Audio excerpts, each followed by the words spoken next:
Antigone, the first feminist, is the protagonist of the play named after her. Antigone is a Greek tragedy written in 441 BC by Sophocles, an ancient Greek playwright. Antigone is part of the Theban plays. Antigone, devoted daughter, loving sister, princess, carer, believer, extremist.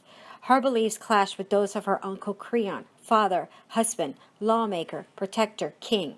It's an ancient story about the war between individual and state, law and conscience, and heart and head.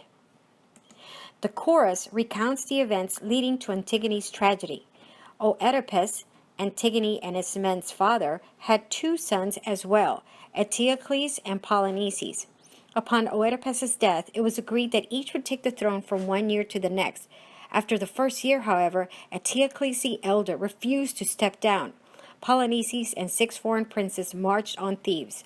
All were defeated. The brothers killed each other in a duel, making Creon king. Creon, the new ruler of Thebes, had decided that Eteocles will be honored, but Polynices will be in public shame.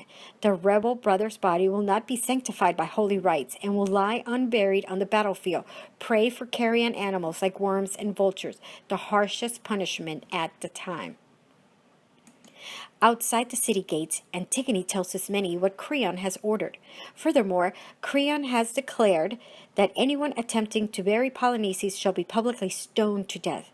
Outraged, Antigone reveals to Ismene a plan to bury Polynices in secret, despite Creon's order. When Ismene timidly refuses to defy the king, Antigone angrily rejects her and goes off alone to bury her brother. Creon discovers that someone has attempted to offer a ritual burial to Polynices and demands that the guilty one be found and brought before him. When he discovers that Antigone, his niece, has defied his order, Creon is furious. Antigone makes an impassioned argument, declaring Creon's order to be against the laws of the gods themselves. Enraged by Antigone's refusal to submit to his authority, Creon declares that she and her sister will be put to death. Haman, Creon's son who was to marry Antigone, advises his father to reconsider his decision. The father and son argue, Haman accusing Creon of arrogance and Creon accusing Haman of unmanly weakness in siding with a woman. Haman leaves in anger, swearing never to return. Without admitting that Haman may be right, Creon amends his pronouncement on the sisters. Ismene shall live, and Antigone shall be sealed in a tomb to die of starvation, rather than stoned to death by the city. The blind prophet Tiresias warns Creon that the gods disapprove of his leaving Polynices unburied and will punish the king's impiety with the death of his own son. After rejecting Tiresias angrily, Creon reconsiders and decides to bury Polynices and free Antigone.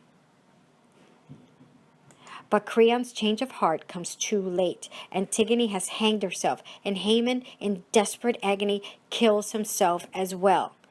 On hearing the news of her son's death, Eurydice, the queen, also kills herself, cursing Creon. Alone in despair, Creon accepts responsibility for all the tragedy and prays for a quick death. The play ends with a somber warning from the chorus that pride will be punished by the blows of fate.